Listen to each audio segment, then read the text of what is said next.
ఓం శ్రీ గురుభ్యో నమః ఆదిత్యాది నవగ్రహ దేవతాభ్యో నమః ఓం శ్రీ మహాగణాధిపతయే నమః ఓం ఐం సరస్వత్యే నమః. ప్రేక్షకులందరికీ శ్రీ విశ్వవసు ఉగాది శుభాకాంక్షలు. ఇప్పుడు మనం ఈ సంవత్సరం పంచాంగం ఏ విధంగా ఉంది అనే విషయాన్ని గురించి తెలుసుకుందాం. మిథున రాశి వారికి మనం చూసుకున్నట్లయితే వీరికి లగ్నంలోకి గురువు ప్రవేశిస్తున్నాడు, అలాగే దశమ స్థానంలోకి శని ప్రవేశిస్తున్నాడు, నవమంలోకి రాహు ప్రవేశిస్తున్నాడు, తృతీయంలో కేతు ఉంటున్నాడు. ఈ 4 గ్రహాలు కూడా వీరికి శుభ ఫలితాన్ని ఇస్తున్నాయి వీరికి కూడా. కాబట్టి మిథున రాశి వారికి ఈ సంవత్సరం చూసుకుంటే 100లో 90% శుభ ఫలితాలు ఉన్నాయి. వివాహం కాని వారికి వివాహ ఫలితాలు ఉన్నాయి. ముఖ్యంగా ఎందుకు అంటే సప్తమాధిపతి అయినటువంటి దశమాధిపతి అయినటువంటి గురువు లగ్నంలోకి ప్రవేశించారు. మొన్నటి వరకు వ్యయంలో ఉంటున్నాడు. వ్యయంలో నుంచి మే 15వ తేదీ తర్వాత వీళ్ళకి అన్ని పరిస్థితులు మారిపోతాయి. అలాగే వివాహం కాని వారికి వివాహం అవ్వటం, ఉద్యోగం రాని వారికి ఉద్యోగ అవకాశాలు పెరగటం, అలాగే నవమాధిపతి దశమంలో ఉండటం వల్ల తల్లిదండ్రుల నుంచి లభించవలసినటువంటి ఆస్తిపాస్తులన్నీ కూడా సరిగ్గా ప్రాపర్గా లభించడం అనేది, లీగల్ ఇష్యూస్ ఏమన్నా ఉంటే తొలగిపోవటం, నష్టద్రవ్యాన్ని మళ్ళీ సంపాదించుకోవడం అనేది జరుగుతూ ఉంటుంది.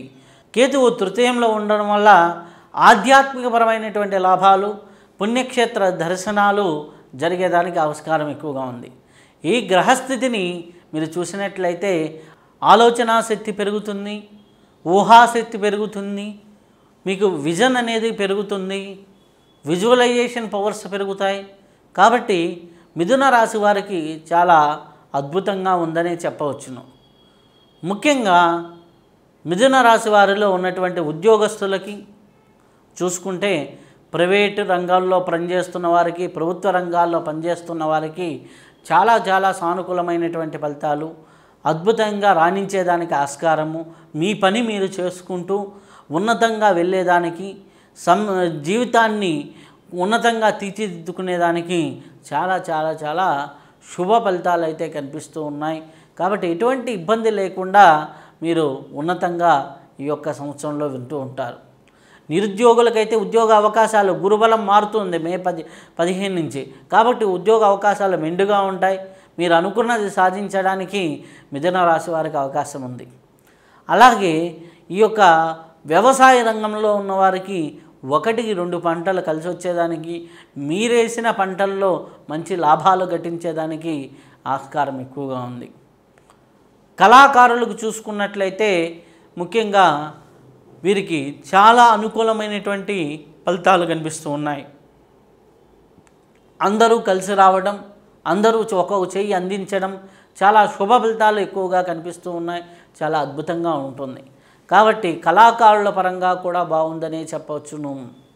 అలాగే వ్యాపారస్తుల పరంగా సప్తమాధిపతే చాలా బాగున్నాడు. వ్యాపారానికి అధిపతి అయినటువంటి సప్తమాధిపతి. కాబట్టి ఏ వ్యాపారమైనా సరే లాభసాటిగానే సాగుతుంది అని చెప్పవచ్చును. అనుకూలమైనటువంటి ఫలితాలు ఉన్నాయని చెప్పవచ్చును. శుభ ఫలితాలు ఉన్నాయని చెప్పవచ్చును. కాకపోతే చిన్న చిన్నవి ఇబ్బందులు ఉంటాయి. ఘర్షణ వాతావరణాలు ఒక్కోసారి వస్తూ ఉంటాయి. వాటిల్లో జాగ్రత్తగా ఉండండి. కార్మికులకి, బిల్డింగ్ కార్మికులకి, పెయింటింగ్ కార్మికులకి, వీళ్ళందరికీ కూడా చాలా అనుకూలమైనటువంటి ఫలితాలు ఉన్నాయి. అలాగే రాజకీయ నాయకులకు చూసుకున్నట్లయితే వారికి ఉన్నత పదవులు అందుకునేదానికి ఆస్కారం ఎక్కువగా ఉంది. ఏదో ఒక పదవిలో ఉండి ధనార్జన చేస్తూ ఉంటారు, కీర్తి ప్రతిష్టలు పొందుతూ ఉంటారు. మీ ఆలోచన విధానానికి ఒక గుర్తింపు వస్తూ ఉంటుంది. మీ ఆలోచనలకు ఒక సార్థకత అనేది చేకూరుతుంది. కాబట్టి అన్ని రంగాల్లో ఉన్నవారికి మేలైన ఫలితాలే కనిపిస్తూ ఉన్నాయి. అయితే ఈ మిథున రాశి వారు ముఖ్యంగా చేసుకోవాల్సిన రెమెడీ ఏంటి అంటే ఎక్కువగా సుబ్రహ్మణ్యేశ్వర స్వామిని ఆరాధన చేసుకుంటూ సుబ్రహ్మణ్యేశ్వర స్వామిని పూజిస్తూ ఉంటే చాలా సత్ఫలితాలు పొందుతూ ఉంటారు. అలాగే దత్తాత్రేయ క్షేత్రాలని దర్శించుకుంటూ, అంటే ముఖ్యంగా మనకి గానుగాపూర్ ఉంది, కురుపురం ఉంది, పిఠాపురం ఉంది, అది పీఠికాపురం అంటారు, పిఠాపురం, ఇట్లాంటి దత్త ప్రదేశాలని దర్శనం చేసుకుంటూ దత్తాత్రేయ చరిత్రని కానీ పారాయణ చేసుకుంటూ ఉంటే మంచిది. అలాగే శ్రీ దక్షిణామూర్తి స్తోత్రాన్ని పారాయణ చేసుకుంటూ ఉన్నా కానీ చాలా శుభ ఫలితాలు కలుగుతూ ఉంటాయి, చాలా అద్భుతమైనటువంటి ఫలితాలు కలుగుతూ ఉంటాయి.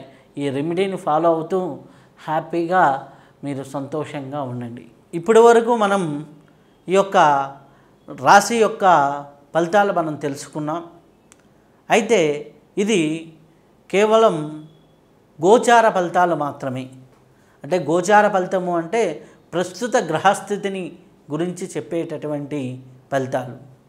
అలాగే మన కర్మచక్రాన్ని గురించి చెప్పేది, మన సంపూర్ణ జాతకం గురించి చెప్పేది మన జాతక చక్రం. జాతక చక్రము అంటే ఎప్పుడంటే మన పుట్టిన సమయాన్ని బట్టి వేసేది.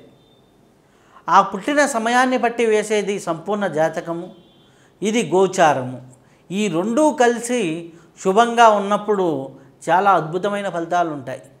ఈ రెండిట్లో ఏదో ఒకటి మైనస్గా ఉందనుకోండి, కొంతవరకు శుభ ఫలితాలు ఉంటాయి. ఈ రెండు కూడా మైనస్లో ఉన్నాయనుకోండి, అప్పుడు చాలా ఇబ్బందులు ఎక్కువగా ఉంటాయి. కాబట్టి మెరుగైన రెమెడీలు తెలుసుకోవాలనుకున్నా, ఇంకా యోగపరమైనటువంటి రెమెడీలు, అలాగే ఇంకా ఎక్కువ రెమెడీలు చేసుకొని మీ జీవితాన్ని పండించుకోవాలనుకున్నా మమ్మల్ని సంప్రదించవచ్చు. ఈ సమాచారం నచ్చినట్లయితే మీరు షేర్ చేయండి, అలాగే సబ్స్క్రైబ్ చేయండి. ఈ జ్ఞానాన్ని 10 మందికి అందజేయండి. అప్పుడు మీరు ఆనందంగా ఉంటారు, 10 మంది ఆనందంగా ఉంచుతారు. అలా ఈ యొక్క జ్ఞానాన్ని 10 మందికి పంచుకోవడం వల్ల మీకు కూడా వారి జీవితాల్లో మార్పు వస్తే ఆ శుభ ఫలితాలు మీకు కూడా కలుగుతూ ఉంటాయి. మన తోటివారు బాగు మనం కోరితే మన బాగు భగవంతుడు కోరుతాడు.